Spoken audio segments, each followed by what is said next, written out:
Produire une partie de vos semences au jardin, c'est bien pour plusieurs raisons.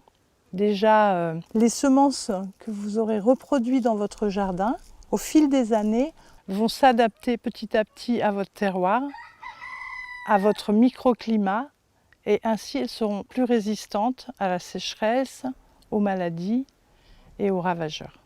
Pour les semences que vous voulez reproduire par la suite, prenez plutôt à la base des semences reproductibles et biologiques, plutôt que des F1 qui ne sont souvent pas reproductibles d'une année sur l'autre. Alors là, vous avez des semences de tournesol, des semences de haricots, des semences d'amarante.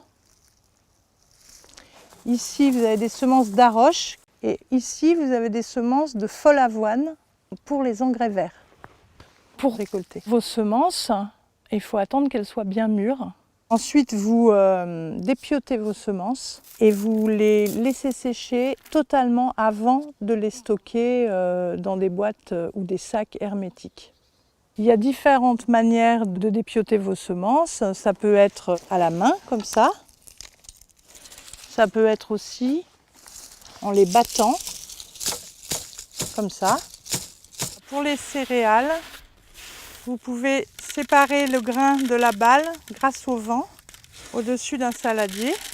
La graine étant lourde, elle tombe directement. Pour les courges, on doit mettre de l'eau et laisser fermenter. Puis au bout de 24 heures, vous les rincez bien.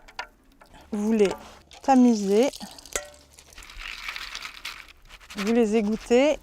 Puis vous les mettez à sécher dans un endroit aéré, mais pas en plein soleil, pour qu'elles sèchent quand même rapidement. Il faut qu'elles soient très sèches pour pouvoir les stocker et les enfermer dans un contenant.